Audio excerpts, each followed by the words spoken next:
High dear viewers, প্রিয় শিক্ষার্থীবৃন্দু, ফিরে আসলাম তোমাদের মাঝে আরো একটি সুন্দর ভিডিও নিয়ে। আশা করি তোমরা আমার সাথেই আছো।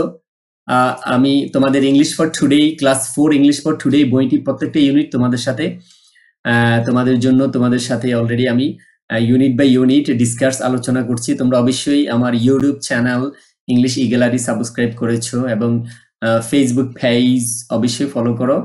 So let's go. আজকে আমাদের বিষয় হচ্ছে days of the week. Days of the week, সপ্তাহের দিনগুলো। অনেক সুন্দর একজন ব্যক্তি, তাকে অলরেডি ইউনিফর্ম পরানো আছে, তাই না? হ্যাঁ, তাকে নিয়ে একটা তাকে নিয়ে একটা কবিতার মাধ্যমে আমরা আজকে ডেইজ অফ দ্য উইক, সপ্তাহের দিনগুলো আমরা কি করব, জানবো, তাই না? So let's go. Look, listen and say. তাকাও, শুনো এবং বলো। তো তোমরা আমার সাথে রিপিট আফটার করতে পারো। বলা হচ্ছে, তার নাম হচ্ছে সোলোমান গ্রান্ডেই। তার নাম কি? Solomon Grande, born on Monday, named on Tuesday, married on Wednesday, got ill on Thursday, died on Friday, buried on Saturday, prayed for on Sunday. That was the end of Solomon Grande. Okay, now আমার সাথে একটু বাংলা, আমি বাংলাটা তোমাদের সাথে আলোচনা করছি। দেখো, বলা হচ্ছে Solomon Grande. Solomon Grande, Solomon Grande কি হয়েছে? বর্ন অন মানডে, সোমবারে সে জন্মগ্রহণ করেছে। এক সপ্তাহের মধ্যে সে জন্মগ্রহণ করেছে। তার নাম রাখা হয়েছে, তাকে বিয়ে দিয়ে দেওয়া হয়েছে এবং সে অসুস্থ হয়ে পড়েছে, মারা গিয়েছে। তার জন্য দোয়াও করে ফেলা আছে এক সপ্তাহের মধ্যে। ওকে, নাও ভেরি নাইস, ভেরি ওয়ান্ডারফুল একটা কবিতা তোমাদের জন্য, একটা পয়েম, তাই না? রাইম আমরা বলতে পারি। Okay, Solomon Grande, born on Monday. Solomon Grande জন্মগ্রহণ করেছে মানডেতেই। নেমড অন টুইসডে, তার নাম রাখা হয়েছিল টুইসডে, মঙ্গলবারে। ম্যারিড অন ওয়েডনেসডে, তাকে বিয়ে দিয়ে দেওয়া হয়েছে বুধবারে, ওয়েডনেসডে। বাহ, got ill on Thursday, but very sad news, সে বৃহস্পতিবার অসুস্থ হয়ে পড়েছে। গট ইল অন থার্সডে, বৃহস্পতিবারে অসুস্থ হয়ে পড়েছে। ডাইড অন ফ্রাইডে, শুক্রবারে সে মৃত্যুবরণ করেছে। ভেরি স্যাড নিউজ, তাই না?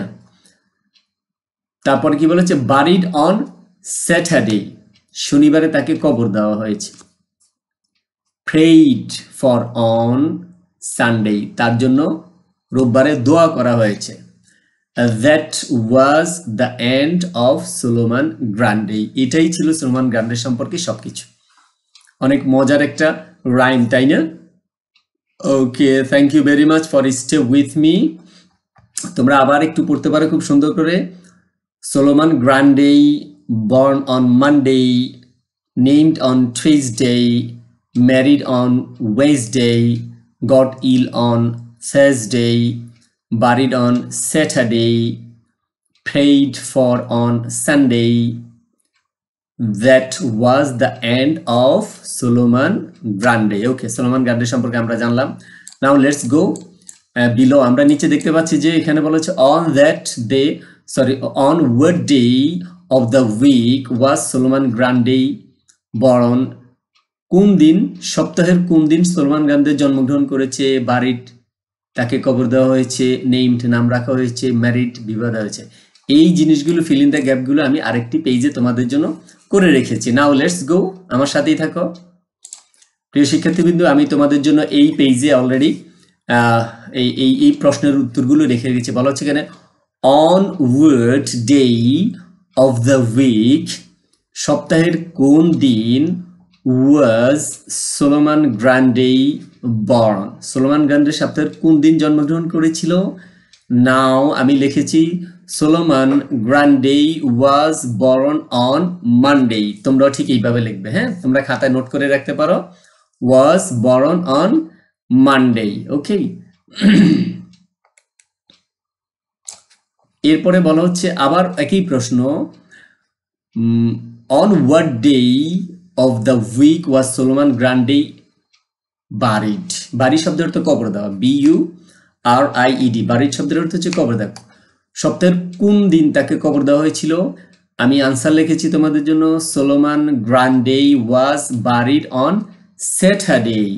স্যাটারডে, নট স্যাটারডে, স্যাটারডে, শনিবারে তাকে কবর দেওয়া হয়েছিল। এরপরে আবার বলা হচ্ছে সোলোমান গ্রান্ডে নেইমড, তার নাম রাখা হয়েছিল কখন?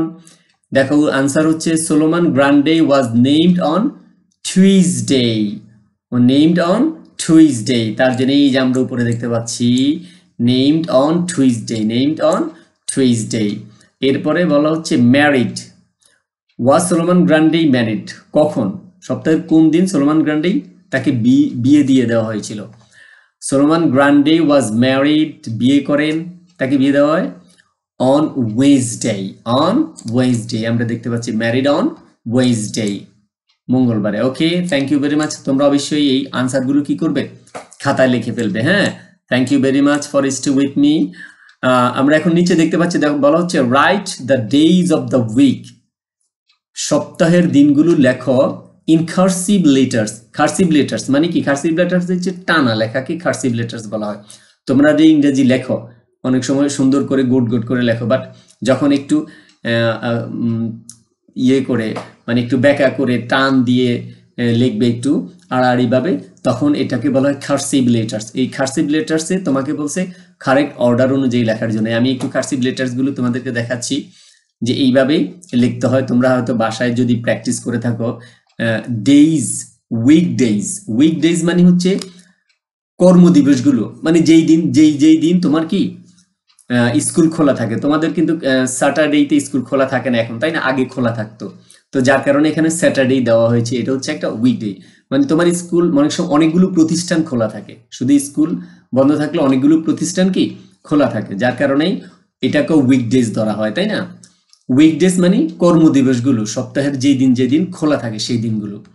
আর উইকেন্ড এটা হচ্ছে যেদিন বন্ধ থাকে। তাহলে উইকডেজ গুলো হচ্ছে Saturday, Sunday, Monday, Tuesday, Wednesday, Thursday, আর উইকেন্ড হচ্ছে ফ্রাইডে।